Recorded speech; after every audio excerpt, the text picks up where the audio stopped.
Antara nilai-nilai yang ada di juz 30 ini juga adalah nilai yang membahas tentang memperhatikannya Islam badan jasmani manusia. Kalau tadi kita katakan Islam memperhatikan akal dengan mengajak kita bertafakur. Islam memperhatikan hati kita dengan mengajak kita bertazkiyah nufus. Ternyata Islam juga memperhatikan jasmani manusia. Islam memperhatikan jasmani manusia. Dan ini banyak sekali digambarkan di dalam surat-surat yang ada di juz 30. Di antara contohnya adalah apa? Surat Al-Adiyat. Wal 'adiyati dhabha fal muriyati qadha fal mughirati subha fa atharna bihi naq'a fa wasatna bihi jam'a. Kata Allah Subhanahu wa taala, demi kuda-kuda perang yang berlari kencang terengah-engah, yang memercikkan bunga api dengan entakan kakinya, yang menyerang dengan tiba-tiba di waktu pagi, sehingga menerbangkan debu-debu lalu menyerbu ke tengah pasukan, ke tengah kumpulan pasukan. Jadi ayat-ayat ini ketika kita baca menggambarkan kepada kita betapa gagahnya kuda yang ditumpangi untuk berperang. Dan tidaklah Allah Subhanahu wa taala bersumpah kecuali perkara tersebut mempunyai kedudukan yang sangat tinggi di dalam ajaran Islam. Makanya Al-Imam Ar-Razi di dalam tafsir mengatakan, aqsamallahu bi farasil ghazi lima fihi min manafi'id dunya waddin. Allah Subhanahu wa taala, kata Imam Razi, bersumpah dengan kuda perang karena apa? Karena ketika dengan sumpah tersebut ada manfaat dunia dan juga ada manfaat agama. Wa fihi tanbihun ala annal insan yajibu alaihi an yumsikahu la lizina wat tafakhur bal li hadhil manfaat. Maka kata Al-Imam Ar-Razi mengatakan, dan seyogianya manusia itu ketika dia menumpangi kuda tujuannya bukan hanya untuk dijadikan perhiasan atau bukan untuk bersombong-sombongan, akan tetapi apa? Untuk manfaat yang Allah berikan, baik itu bersifat duniawi, baik itu bersifat agama.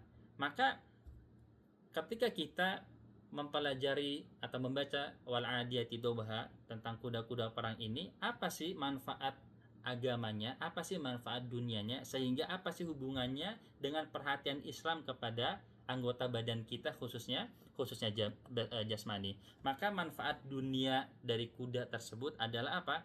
Untuk menguatkan badan. Jadi kalau kita berpacu kuda itu akan berdampak kepada sehatnya badan kita. Bahkan sahabat Umar bin Khattab mengatakan, "Allimu auladakum as-sibahah warramya wal furusiyah." Kata sahabat Umar, ajarilah anak-anak kalian itu untuk berenang, ajarilah anak-anak kalian itu untuk memanah, ajarilah anak-anak kalian itu untuk berpacu kuda. Karena memang ketika kita berenang, ketika kita berpacu kuda, semua unsur daripada badan manusia itu bergerak. Artinya akan menimbulkan kesehatan.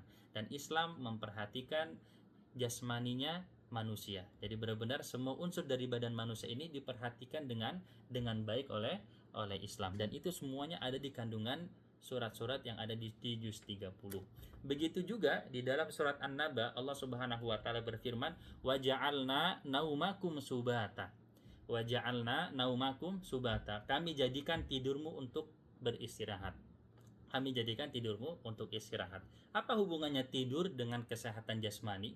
Karena seseorang ini pasti membutuhkan tidur. Dan Allah Subhanahu wa taala dengan hikmahnya menjadikan tidur adalah tempat untuk istirahat manusia.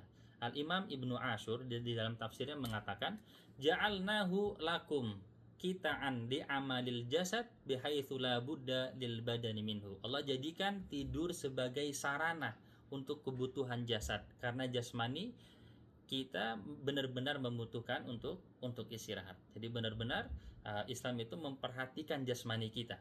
Pertama, wasilahnya agar kita sehat dicontohkan di dalam surat Al-Adiyat, yaitu berkuda.